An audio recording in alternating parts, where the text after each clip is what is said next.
गणेशाय नमः। बात करते हैं इलेक्ट्रिक कंडक्टेंस। देखिए इलेक्ट्रिक रेजिस्टेंस हम पीछे पढ़ चुके हैं। इलेक्ट्रिक रेजिस्टेंस मतलब आर, और इलेक्ट्रिक कंडक्टेंस, रेजिस्ट मतलब रोकना और कंडक्ट मतलब आगे ले जाना, बढ़ाना। तो जो कंडक्टेंस है वो रेजिस्टेंस का रेसिप्रोकल है। तो इसकी डेफिनेशन ही यही है, लिखिए जरा, the reciprocal of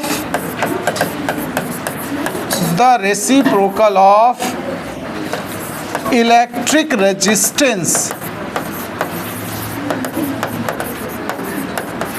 is known as electric conductance.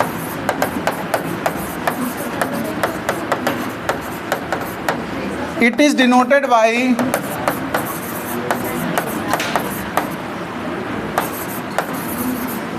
G.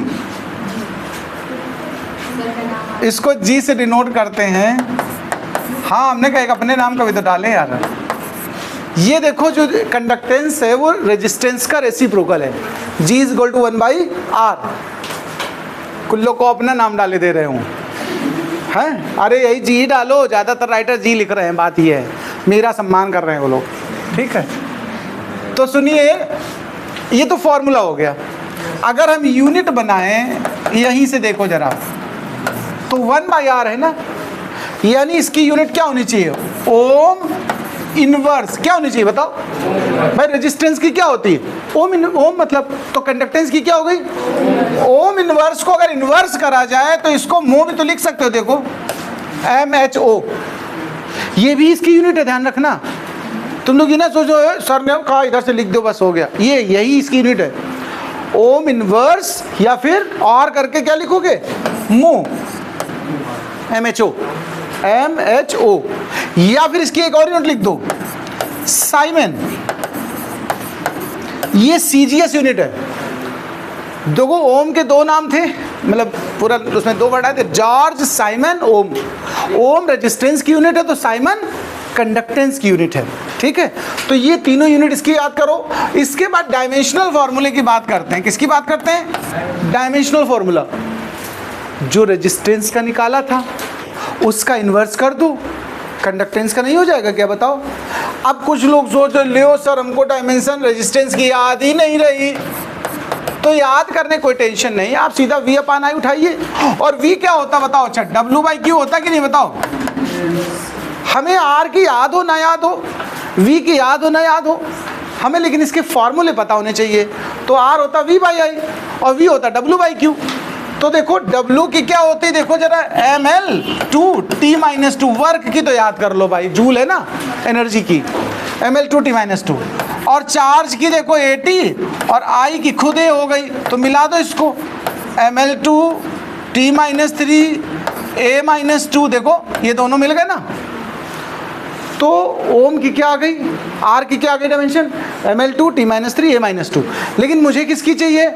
Ohm inverse की। तो क्या बन गई देखो, M इनवर्स। उसको उल्टा करते जाओ, जो प्लस पावर है वो माइनस करते जाओ और जो माइनस है वो प्लस कर दो। ये इसका डायमेंशनल फॉर्मूला हो गया। ये किसका हो गया? कंडक्टेंस का, G का फॉर्मूला हो गया, ठीक है। अब हम उठाते हैं दूसरा आर्टिकल, सेकंड अगला आर्टिकल, इसका नाम है स्पेसिफिक रेजिस्टेंस। क्या हम सीखने जा रहे हैं अब? Specific resistance. इसी का दूसरा नाम है इलेक्ट्रिक रेजिस्टिविटी। एक बात ध्यान रखिए, बहुत बच्चा लोग रेजिस्टेंस को ही रेजिस्टिविटी बोलते हैं। क्या बोलते हैं? किसको? रेजिस्टेंस को। गलत है। रेजिस्टेंस अलग फिजिकल क्वांटिटी है और रेजिस्टिविटी अलग फिजिकल क्वांटिटी है। रेजिस्टिविटी का ही नाम स्पेसिफिक रेजिस्टेंस है। क्या है? ये कंफ्यूजन दिमाग में अपने हटा देना, या कोई बोल रहा हो तो समझ लेना कंफ्यूज है। रेजिस्टेंस को रेजिस्टिविटी नहीं कहते हैं, रेजिस्टिविटी अलग है और रेजिस्टेंस अलग है। रेजिस्टेंस R है और रेजिस्टिविटी अब हम बताने जा रहे हैं। रेजिस्टिविटी के दो नाम हैं, एक नाम है स्पेसिफिक रेजिस्टेंस, या फिर इसी को रेजिस्टिविटी, या पूरा बोलो तो इलेक्ट्रिक रेजिस्टिविटी, ठीक है। ये रेजिस्टेंस नहीं, ये स्पेसिफिक रेजिस्टेंस है। क्या होता है सुनिए, जो स्पेसिफिक रेजिस्टेंस है इसके लिए सिंबल हम लोग रो इस्तेमाल करते हैं। क्या रो सिंबल है? ये दो फिजिकल क्वांटिटी का रेशियो होता है, कौन सी ई और जे का। ई का तुम्हें नाम याद होगा, इलेक्ट्रिक फील्ड। क्या था ई पीछे पढ़ाया था हमने। और जे है करंट डेंसिटी। तो डेफिनेशन पहले लिखो, आप लिखो डेफिनेशन भाई, लिखिए the ratio of electric field and current density is called specific resistance और रेजिस्टिविटी, इसी को रेजिस्टिविटी कहते हैं। गिवन एज के बाद रो इज इक्वल टू लिख दो ई बाई जे। ई का चाहे पूरा नाम लिखो चाहे ना लिखो, ऐसे electric field upon current density. अब एक बात बताओ, आप क्या ई का फॉर्मूला V बाई एल नहीं जानते हो क्या? E is equal to V by L जानते हो कि नहीं जानते हो बताओ? वायर की लेंथ एल हो जाए, V पोटेंशियल डिफरेंस हो, तो ये हमने पीछे पढ़ाया तुम लोग को, देखो आप E is equal to V by L पढ़ाया। हाँ, what happened, specific resistance electric field and current density. ये करंट लिखा है, करंट डेंसिटी। मैं कह रहा हूँ क्या E is equal to V by L नहीं जानते हो? पहले बताओ। और क्या आप J इज इक्वल टू नहीं जानते हो कि I बाई ए होता है? बोलो। अगर ये आप दोनों बातें जानते हो तो इसका एक और फॉर्मूला बना सकते हो, देखो रो का। रो इज इक्वल टू ई की प्लेस पे क्या रख दिया? V बाई एल, देखो। और J की प्लेस पे क्या रखना है? I बाई ए। तो इसको पलट के लिख दो, कोई दिक्कत है? डिवाइड था मतलब वैसे। अभी तो इतना तो तुम लोग होशियार हो। और V और I के रेशियो को एक साथ अरेंज कर दो, देखो V बाई आई, और A बाई एल को अलग कर दो। देखो ध्यान से देखना जरा बात को, आराम से समझना जरा बात को। तो रो इज इक्वल टू, देखो क्या V बाई आई क्या होता, तुम मुझे बताओ। V बाई आई कुछ होता है क्या? रेजिस्टेंस R, ओम्स लॉ पढ़ाया।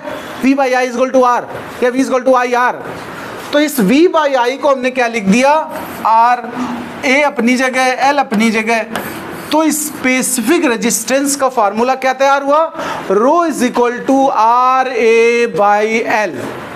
ये क्लास 10th में फॉर्मूला शायद था, डायरेक्ट फॉर्मूला था। How can we get this? वो आज तुम्हारे सामने आया। रो इज इक्वल टू क्या आया? R A by L. अगर कभी कंफ्यूज हो जाओ, भूल जाओ, तो तुम याद कर लो कच्चा रोल। क्या? ये कच्चा बादाम की सफलता के बाद कच्चा रोल आया है। क्या आया है? अरे यार इसको ध्यान से पढ़ो। आर ए और रो एल, ये रा मतलब क्या होता है? कच्चा। रा रोल नहीं दिख रहा तुम्हें? देखो आर ए को क्या पढ़ोगी? रा पढ़ोगी। और रो एल को क्या पढ़ोगी? रोल। तो कच्चा रोल नहीं हो गया? तो फार्मूला क्या बना? रा रोल, यानी कच्चा रोल। ऐसे याद कर सकते हो आप, अपना जैसे याद करो, हमने बता दिया तुम्हें। अभी हम फिलहाल लेकिन क्या बात करेंगे? रो की हम यूनिट, हम किसकी यूनिट निकालने वाले हैं? रो की यूनिट और डायमेंशन, यूनिट ऑफ रो। अब कच्चा रोल खा थोड़े सकते हो, लिख सकते हो। अरे यार रा वैसे ऐसे रॉ मटेरियल नहीं सुना, कच्चा मटेरियल, वो डिस्कस कर रही हो। तो वही अब हमने बोलने का मतलब सीखने से मतलब है। सुनिए, इसकी यूनिट बनानी, आप यूनिट बनाइए यहाँ। आर मतलब क्या? रेजिस्टेंस की यूनिट क्या होती है बताओ? रेजिस्टेंस की यूनिट क्या होती है? ओम। मीटर स्क्वायर हो गया एरिया, अपान में एल है लेंथ, वो हो गया मीटर। आप देखो काट पीट के यूनिट क्या बनती है? ओम metre.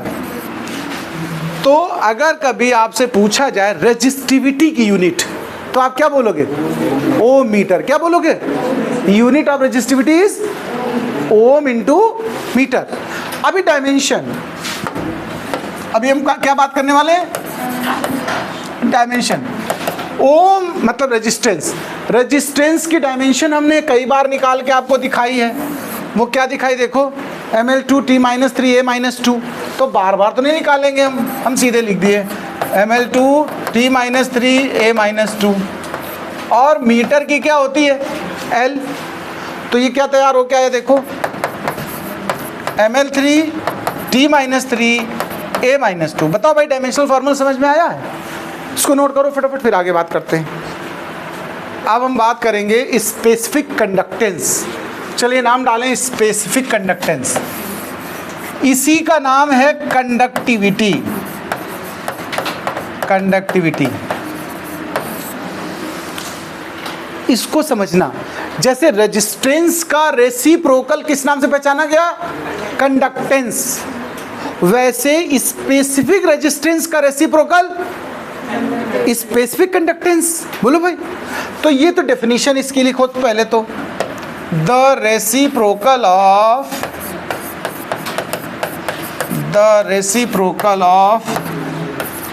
Specific resistance. Specific resistance is called specific conductance और कंडक्टिविटी। इसका जो सिंबल है ध्यान रखिएगा, it is denoted by sigma. It is denoted by sigma. तो अब अगर हम सिग्मा का फॉर्मूला बनाएं तो 1/ρ बनाएंगे कि नहीं बनाएंगे? बताओ भैया। और रो हमने पीछे क्या सीखा था, याद है किसी को? रो इज इक्वल टू हमारा था फॉर्मूला E/J, याद है? तो हम चाहें तो यहाँ रो की वैल्यू E/J लग दे। E/J का मतलब पलट दे तो रो इज इक्वल टू क्या बनेगा? J/E नहीं बनेगा। बताओ भैया। थोड़ा सा इसको एक लाइन इधर से उधर करके J इज इक्वल टू क्या लिख सकते हो? Sigma E। J vector quantity है, E वेक्टर क्वांटिटी। ध्यान से देखिए भैया, भाइयों और उनकी बहनों ध्यान से देखें। J इज इक्वल टू क्या बना? Sigma E। इसमें वेक्टर क्वांटिटी कौन है? J और E, दोनों पे क्या लगा दिया? वेक्टर। ये जो फॉर्मूला दिख रहा है ना तुम्हें, ध्यान से देखो, यही कातिल है। ये जो फार्मूला आपको दिख रहा है ना, यही Ohm's law in vector form है। Ohm's law in vector form अगर पूछा जाए तो यहाँ लिख दो, this is Ohm's law in vector form. एक बार बोर्ड में आया था, Ohm's law in vector form में लिखो, और हमने ऐसे लिखा दिया था जैसे आज लिखा यार। हेडिंग में क्या डाला केवल, और लास्ट में लिखा दिया this is Ohm's law in vector form. कई बच्चे नहीं लिख के आए और वहाँ के सबसे पहले पूछे कि सर ये बताओ ohms law in vector form नहीं कराया आपने? तो हमने कहा यार भाई जी कराया है। अरे क्या दिखाओ, ये लो नोट्स। तो हमने कहा ये लाइन पढ़ो। अरे क्या लो लास्ट में लिखा दिया आपने, यहाँ तक हमने पढ़ा ही नहीं था। तो आप एक काम करो, ये वाली समस्या ना आए तो यहाँ ब्रैकेट में लिख दो ohms law in vector form. Ohms law in vector form. अगर एग्जाम में आ जाता है कभी कि वेक्टर फॉर्म में ओम्स लॉ लिखो, तो आप ये वाली पूरी कहानी लिख दोगे। 1 मार्क्स में उससे आया था, तो फार्मूला भी लिख दोगे तो तुम्हें नंबर मिलेंगे। ठीक है। इसकी यूनिट वगैरह हम अगर ना भी बनाए, सपोज करो, तो क्या तुम रो की यूनिट नहीं बना सकते हो? जैसे सपोज करो हमने नहीं बनाई, तुम्हारे एग्जाम में आ गई यूनिट ऑफ सिग्मा बताओ, तो रो की क्या थी बताओ? Ohm into metre. तो इसकी क्या होगी बताओ? ओम इनवर्स मीटर इनवर्स, या दूसरा नाम देखो MHO करके नहीं लिख सकते हो, इंटू मीटर इनवर्स, या साइमन इंटू मीटर इनवर्स, कुछ भी कह दो। तो ये इसकी यूनिट डायमेंशन नहीं बना सकते हो क्या इसकी? भाई जिसके पास रो की डायमेंशन होगी वो इसमें उसकी रो की डायमेंशन में सब पलट नहीं देगा। तो रो की डायमेंशन हमने निकाली थी, देखो ml क्या थी? ml³ T-3 A-2। देखो तो इसकी आ जाएगी m इनवर्स। ध्यान से देखना भाई, हमने कहा जब माइनस पावर प्लस कर दो, प्लस पावर माइनस कर दो। m इनवर्स L-3 T+3 और A+2। देखो ये हो जाएगी तुम्हारी इसकी डायमेंशनल फॉर्मूला रो का। इसको फटाक से नोट करिए। देखिए हमने थोड़ी देर पहले आप लोगों से कहा था कि मोबिलिटी डिस्कस करेंगे हम लोग। मोबिलिटी पे आइए वापस फिर से। अगर बाय द वे आप उस समय नहीं लिखे थे तो अभी लिख सकते हो। मोबिलिटी का मतलब क्या था, डेफिनेशन सुनिए।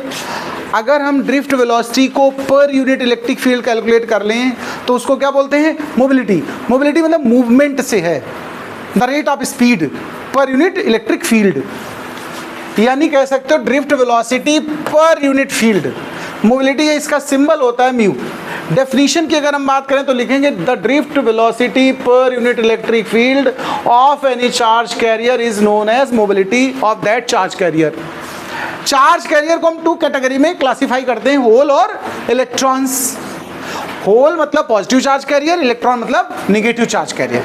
ये एक ही कंडक्टर में अगर मूव करेंगे तो इनकी डायरेक्शन ऑफ मोशन अपोजिट होगी, ध्यान रखिए। जैसे यही एग्जांपल के तौर पे हमने ले लिया, ये वाले इस तरफ जा रहे हैं, देखो होल्स का मोशन किधर है, लेफ्ट साइड, और इलेक्ट्रॉन्स का मोशन हमने किस तरफ ले लिया, राइट साइड। ध्यान से सुनना जरा बात। अगर मैं आपसे कहूं कि जो होल ने करंट जनरेट की होगी वो किस तरफ फ्लो करती है, पॉजिटिव चार्ज की करंट किस तरफ जाती है, जिस तरफ चार्ज जा रहा होता है। यानी पॉजिटिव चार्ज से जो करंट बनती है वो उसी डायरेक्शन में चलती है।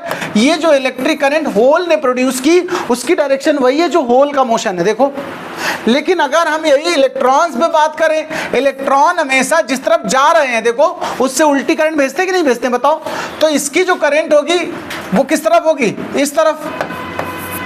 तो अगर दोनों करंट को ध्यान से आप देखोगे तो दोनों एक ही डायरेक्शन में हो जाती कि नहीं, बताओ। मोशन अपोजिट है इलेक्ट्रॉन होल के, लेकिन जो करंट प्रोड्यूस हुई वो दोनों किस तरफ हो गई, सेम डायरेक्शन में हो गई। अगर हम बात करें नेट करंट की, किसकी बात करें, थोड़ा बात सुनते रहना, आराम से नोट कर लेना बाद में। तो नेट करंट जो प्रोड्यूस हुई चूंकि सेम डायरेक्शन में हो गई तो सीधा प्लस कर दोगे दोनों की करंट।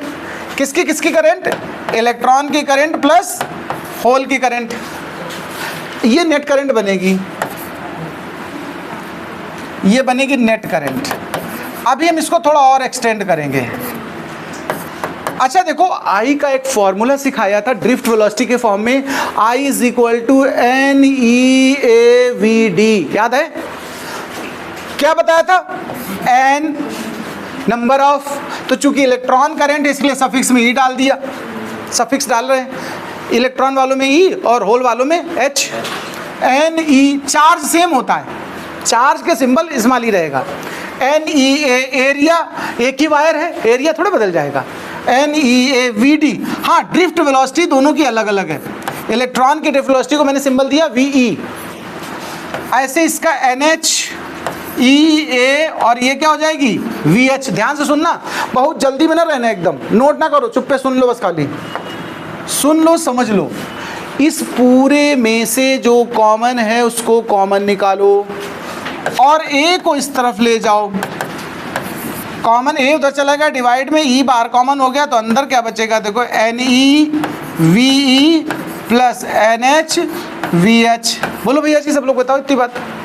ये क्या बन गया, ये क्या बन गया, J, ये क्या बन गया, तो NEVE प्लस NHVH। ये क्या बना अभी, करंट डेंसिटी। अभी मोबिलिटी नहीं आई भाई जी। मोबिलिटी में क्या होता है, वेलोसिटी अपॉन E मतलब कैपिटल लेटर ऑफ E मतलब इलेक्ट्रिक फील्ड। तो हम डिवाइड कर देना अपने घर से, dividing by E on both side, दोनों तरफ मैंने इलेक्ट्रिक फील्ड से डिवाइड कर दिया।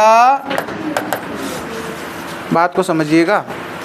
तो यहाँ देखो अंदर डिवाइड ले जा रहा हूँ मैं, NE अपनी जगह, लेकिन VE अपान में E बन गया और NH अपनी जगह और VH अपान E बन गया। देखो ये जो V अपान E बन रहा है यही तो मोबिलिटी है।